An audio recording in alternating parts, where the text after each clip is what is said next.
From every might be tuning from. I did promise that today we do have a guest, and his name is Mr. Paul Carter from Renault Fleet Business. He is a general manager. How are you, sir? Good morning, KG. I'm very well, thanks. How are you? I'm okay, thank you. I can't complain whatsoever. Thank you so much for honoring the invite. No, thank you very much for having me. Please introduce yourself to our listeners. So, I'm Paul Carter. I'm the general manager for fleet at Renault South Africa. Been in the fleet business for about the last 5 years, but been in the motor trade pretty much my entire working career. All right. And how did you get into the motor industry? So I'm a petrol head by nature for as long as I can remember. Boys and their toys, cars just spoke to me from a young age.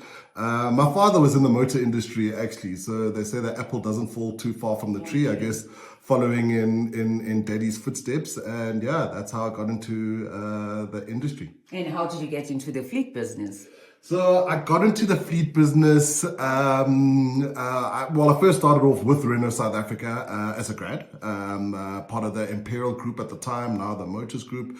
Had a couple of positions before that, and then decided to pursue a bit of a career in fleet. It gives me the thrills of selling and, the thrills of structuring deals, but very much at a corporate and at a national level. So I guess taking all of that into consideration, and 5 years later, I'm still heading up the fleet department at Renault. And of course, I think maybe one or two of my listeners might be wondering, what is a fleet business? So a fleet business in the automotive trade, we say there's two types of retails. There's the normal passenger retail where you as a person would go into a dealership and buy a car for private use. And then there's the business to business retail, which encompasses fleet. So fleet is pretty much all of the business to business selling where we sell to corporates and government and rental companies. And they buy vehicles that are particularly for business use rather than personal use. All right. And how do you grow the Renault fleet business? So fortunately for me, I've been lucky enough to walk into a pretty established structure. Renault Fleet has been around for a very long time. So from my point of view, it was about developing certain strategies that are going to assist us in selling into markets where we didn't predominantly or previously have a bit of a footprint. So we focused over the last years quite a lot on our leasing business and our leasing market, as there's big opportunities there. Building a solid team is also quite key and crucial. Fleet is very much a long-term game. So you need people that are going to stick around with you through the good times and the bad times. And then also, what we've done successfully as Renault Fleet is we've also partnered with our other departments, primarily our product team and our marketing team, so we can capitalize on, sort of brand exposure moments, such as this interview. All right, and we are still chilling with Mr. Paul Carter from Renault Fleet Business General Manager. Please do tell us, what are your top cost saving suggestions? Well, first and foremost, I think price. We're all consumers in our individual, right? So the best way to save money is to obviously get the best price on whatever you're purchasing. But in the fleet world, it goes a little bit above and beyond that. You need to take into considerations things like your running costs. Buying the vehicle is one thing, but also you need a vehicle that's going to be really affordable to maintain. You need to consider vehicles that, for example, are not huge risks, so they have fairly low insurance premiums. And then also, you need to think of things like your residual value or your resale value, so that by the time you're done with the vehicle and you need to dispose of the vehicle, you'll get the most money back. Vehicles that hold their value very well. So those are all of the things you kind of need to take into consideration for cost saving when purchasing a fleet vehicle. So how do you go about selecting a fit for purpose vehicles? So it's important to understand your customer, their mobility needs, and what their business does, their general business practices. So when selling in the world of fleet, you really need to do your research and understand, who you're selling to, what the vehicle is going to be used for, and that will really guide and dictate, your approach in terms of what type of vehicle you're going to pitch to your customer.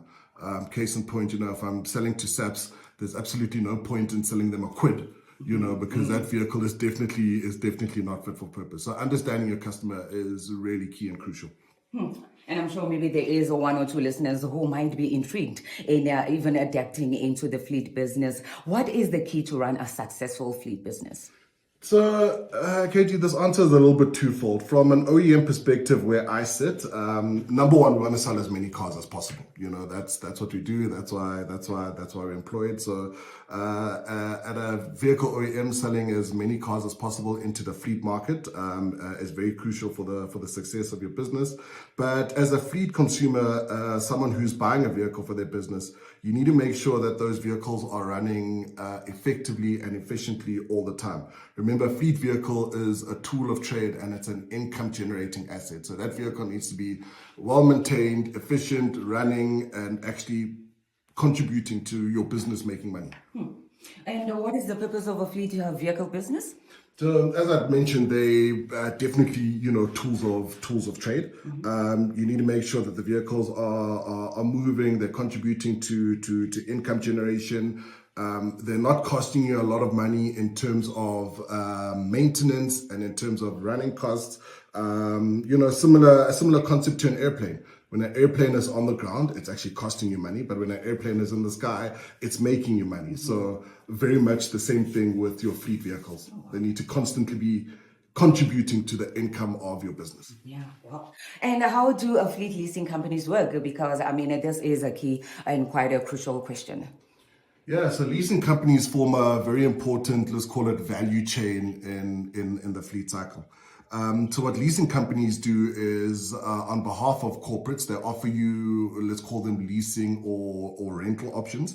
And what they do is they offer vehicle access to companies that don't want to have vehicles on their balance sheets. Some companies don't have the capital outlay, or they just don't want to have the depreciating assets, so they'd rather go to a leasing company.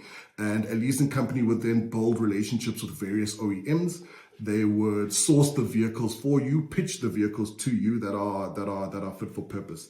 But over and above just the acquisition of the vehicle, they also do have other value-added products that they would offer you. For example, when you structure your leasing deal, they'll build in things like maintenance plans. They'll build in things like fuel maintenance, tracking or telematic systems that you might require. So at the end of the day, as a company, all you're doing is you paying, a single rental fee for the vehicle and all of the other managed maintenance assets that definitely come with it, and it's managed by your leasing companies. But probably one of the most the biggest advantage of going through a leasing company is they also assist you in the disposal of the vehicle. So once that vehicle has come to, end of life, these things are mechanical, right? At some point, it's going to break down and it's going to stop working, and then it's actually just not worth, trying to fix it. So once your vehicle or your contract period comes to end of term, whether it's a 3-year or 5-year or 6-year, however you structure it, you can simply return the vehicle back to your leasing company. Your leasing company will then dispose of it for you, and then you can enter into a new agreement with the leasing company. Either a new model from the same OEM, or maybe your business needs have changed and I need a different vehicle for a different application. Then your leasing company will handle all of that for you. All right. So as a fleet manager, what strategies do you use to attract new drivers? So at Renault, we definitely believe in the concept of bums in seats sell cars. So one of the strategies we pride ourselves in is we avail our vehicles for all of our customers, whether it's fleet or even in your personal capacity. We avail our vehicles for you guys to test drive and experience. And then we let your pleasant driving experience sort of guide and dictate you into the purchase. So we definitely we're very confident in our products, and we believe in exposure of the products itself. But also what we strive to do is we strive to, put ourselves in spaces and platforms where we can showcase, our vehicle range. Just last week we were the main vehicle sponsor at the Hotel and Hospitality Expo.